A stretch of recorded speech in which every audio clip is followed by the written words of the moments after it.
Добро вечер, драги пријатели. Одамна немаме другарувано.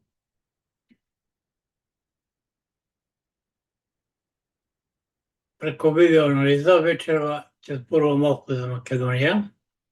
Поточно,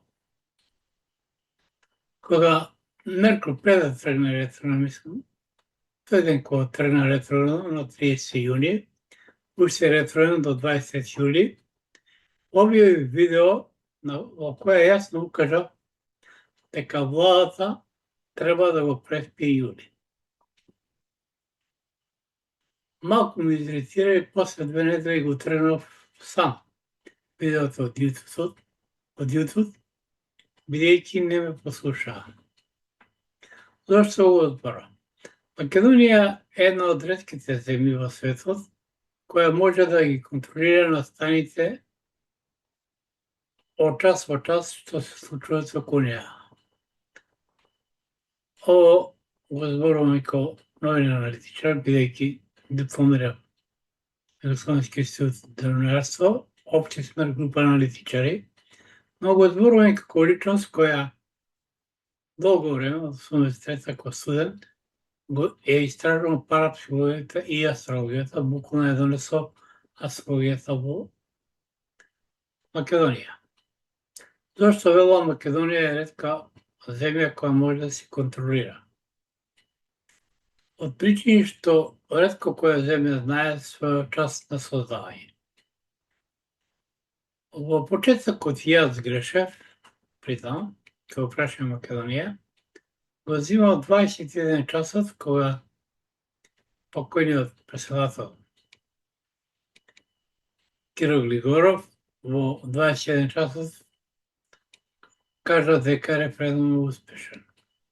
А после се коригирав, значи детето не се смета часот кога е роден, кога ќе го донесат на мајката, кога ќе излезе, а референдумот беше до 20 часот и кога земам 20 часот, многу работи се поклопија.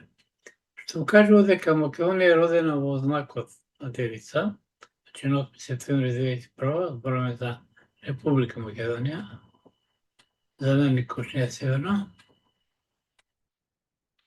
но со познак во Овен.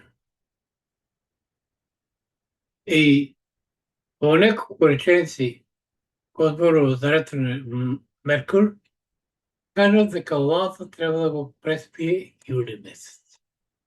Но владата не ме послуша и буквално премиерот Христијан Мицкоски одираше со глава во десна. А зошто тоа кажа? Го кажа с многу причини, бидејќи Меркур, која е вметната планета во шесто поле, а шесто поле во мудната астрологија е представува владата, ретроградно се движи низ четврто поле на Република Македонија. Што значи народот, поточно и опозицијата, ќе биде силна, со тоа и на владата не им помина законот, што беше донесен за изборниот закон, кај што требаше диаспората, а и од друга гледна точка, зашто си кажат дека треба да го преспие јули, а гледате Сатурн од 12-та куќа ретрограде, пардон, не ретроградно, дирекција, но 12-та куќа на подсвест, и од тие причини, без разлика што 2024 во може да помане дојде на власт, не може ништо повеќе да направи, зашто она скоро 2 години се занимаваше со обвинителство со судството, но и друга причина, Сатурн се движи низ едината 12-то поле, со поле на подсвест, а Сатурн ја представува врховната власт. Точно дека е добил кога Сатурн беше ретроген и сето тоа, но е на 40 степен. Значи од август, септември, владата тек може да действува, значи во освените 2 години, од тие причини и препорачува никога да умислува на предвремени избори. Значи не е чудо што не ме зашто законот за изборниот закон што не се донесе многу работи, поради ретрограден Меркурий, и тие причини некој да се преспие. Јулино не ме послуша, одеа со глава во зид, така кажано. И од друга гледна точка, кој ќе погледнете, само да кај Марс, Јупитер, например, е во пето поле. Значи, од тие причини и дојде калас, да многу убедува ето поле на деца, народот, но не успеа во тоа. Но исто така,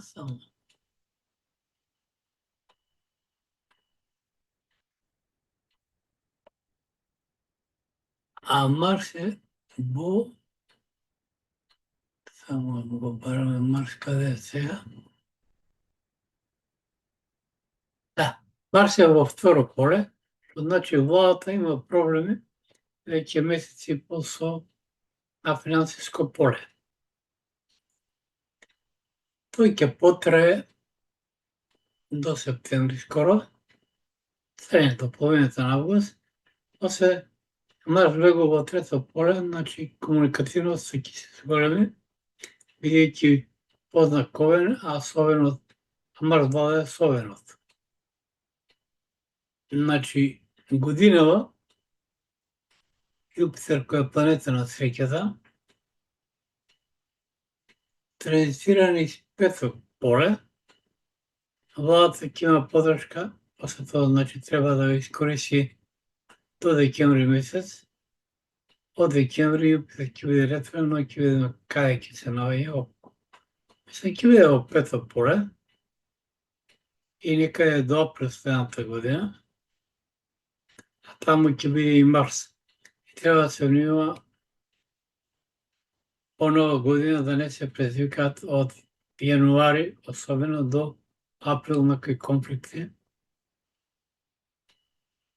или меѓунационални судири во Македонија. Значи, владата треба да ја нагади топката до половината на август, поточно до септември, кога и Сатурн ќе биде во прво поле, буквално да преспие, особено и кажат за јули да го преспие кога е Меркурий ретрограден, да не предимаат никакви законски промени на уставите, било што од тоа. Инаку глобалната ситуација во светот се менува и јасно кажав дека војниот конфликт повторно ќе се активира меѓу САД и Иран. САД влезе во жив песок, но затоа за друг пат. Во некој друго видео, мислам, ќе кажувам. Поточно ќе го анализирам сето тоа. И оно што кажав за Украина веќе се случува. И рекол исто така дека Украина пред 2 месеца на 25 мај укажав дека војниот конфликт меѓу Иран и САД ќе продолжи, значи спогодбата за мир нема да постои и дека Руската Федерација и Путин ќе тргнат во офанзива, тоа се случува веќе денови многу појасно и ќе трае некаде до октомври месец. Драги пријатели, што имате желба да ги следите моите видео анализи, треба да притиснете на копчето subscribe или следиме. Претплати се, бесплатно е, значи први ќе добивате моите видео анализи и може да ме следите и на Instagram и TikTok. А на владата уште еднаш, второ треба да ја нагади топката. Ова не е период кога треба да се презимаат нови работи и нови акции, како што се особено крупни работи, изборниот законник. А и рано е. Со Македонија и со затоа напред.